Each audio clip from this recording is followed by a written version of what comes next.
Hello friends, welcome back to my channel Awadhi kitchen. दोस्तों, आज मैं आपके लिए लेकर आई हूँ खीर की रेसिपी। तो आज मैं खीर बनाने वाली हूँ और खीर बनाने के लिए हमें क्या क्या चाहिए वो मैंने यहाँ पर सब तैयारी करके पहले से रखा है। तो खीर बनाने के लिए हमें सबसे पहले जो मेन इंग्रेडिएंट्स होता है वो होता है चावल और दूध, जो कि मैंने ले रखा है।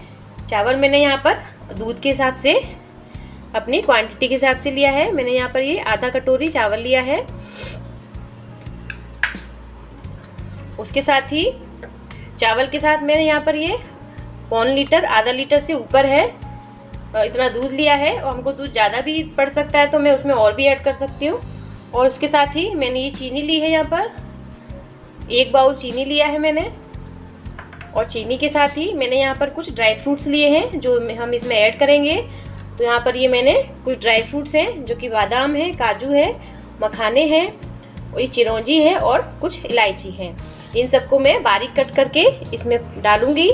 और इसके साथ ही मैंने ये पिसा हुआ नारियल लिया है, इसको मैं ऊपर से गार्निश के लिए यूज़ करूँगी। तो दोस्तों, चलिए बनाते हैं हम अपनी खीर। दोस्तों, हम खीर बनाने के लिए हमें सबसे पहले दूध को बॉयल करना पड़ेगा। तो मैं पहले इसको बर्तन में, एक अलग बर्तन में दूध को बॉयल करूँगी और उसके बाद में चावल को वॉश करके इसमें डाल दूंगी। तो चलिए हम पहले दूध को गर्म करने के लिए गैस पर रखते हैं। दोस्तों, ये मैंने दूध को बॉयल करने के लिए गैस पर चढ़ा दिया है। हम इसको पहले बॉयल करेंगे, अच्छे से ये खौल जाएगा, उसके बाद मैं इसमें चावल को ऐड करूंगी। दोस्तों देखिए, अब दूध हमारा अच्छे से बॉयल हो गया है। चावल को दूध में तभी डालना है जब ये अच्छे से बॉयल हो जाए। उससे पहले चावल को दूध में नहीं ऐड करेंगे। तो ये मैंने यहाँ पर वॉश कर लिए थे चावल, मैं इनको इसमें ऐड कर रही हूँ।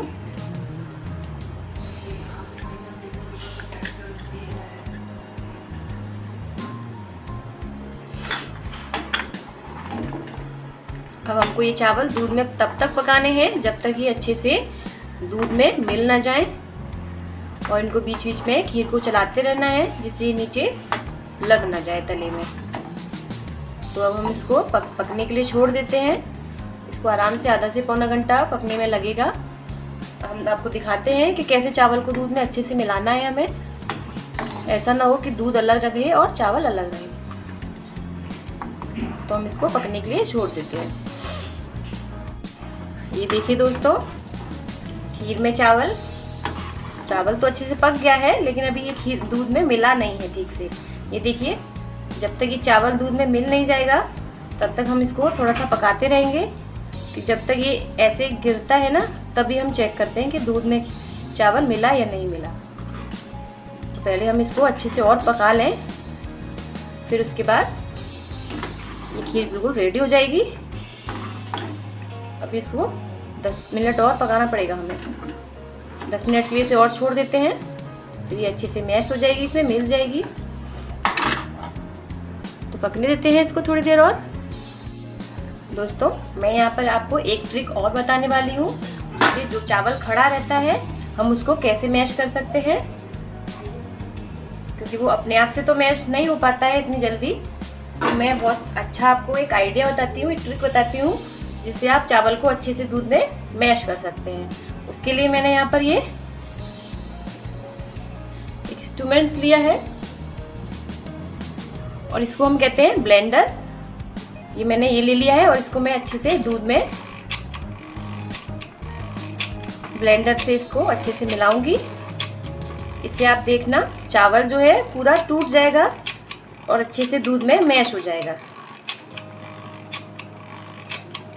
ये एक मेरी ट्रिक है जिससे मैं चावल को अच्छे से मैश कर लेती हूँ।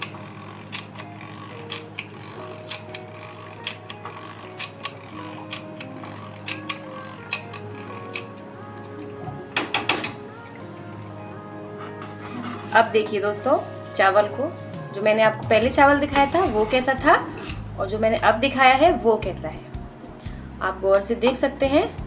अभी चावल रुक भी नहीं रहा है। ये ब्लेंडर की सहायता से मैंने इसको अच्छे से मैश कर लिया था, तो ये दूध में अच्छे से मिल गया है। अब हम इसको ज़्यादा नहीं पकाएंगे।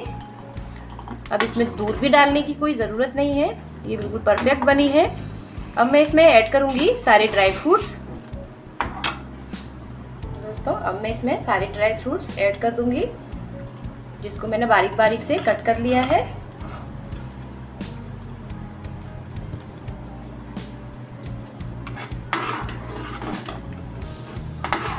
इलायची वगैरह मैंने सब इसमें ऐड कर दी है।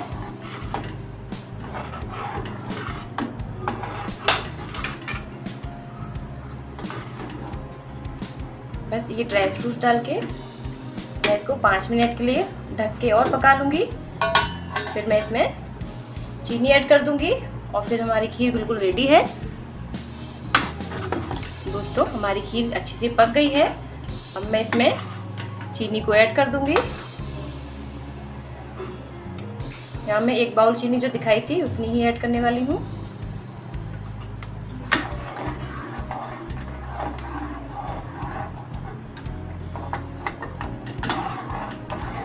अच्छे से मिला लेंगे इसे।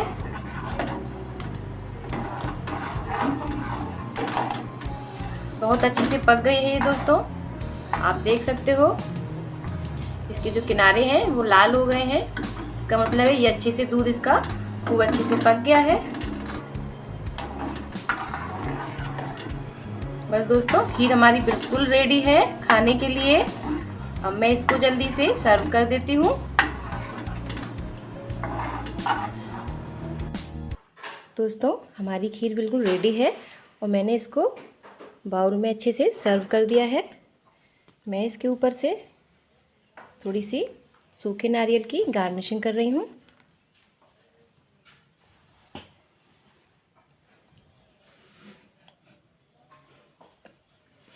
और थोड़ी सी मैंने ड्राई फ्रूट्स को कट करके रखा था, मैं उसके भी ऊपर से गार्निशिंग कर देती हूँ।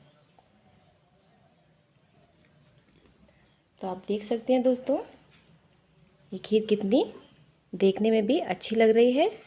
आप मेरी इस रेसिपी को ज़रूर ट्राई करें और तो आप मेरी इस रेसिपी को ज़्यादा से ज़्यादा शेयर करें और लाइक करें।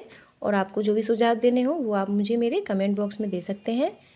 और अगर आप मेरे चैनल पर नए हैं तो प्लीज़ ज़रूर सब्सक्राइब करें और बेल आइकन को प्रेस करें, जिससे मैं जो भी वीडियो बनाती हूँ उसका नोटिफिकेशन आपको समय समय पर मिलता रहे। तो दोस्तों आप मुझे प्लीज़ ज़रूर बताइएगा कि आपको मेरी ये रेसिपी खीर की रेसिपी कैसी लगी, जो बहुत जल्दी से बन गई थी। आप ज़रूर ट्राई करें इसे। दोस्तों आपका दिन शुभ हो।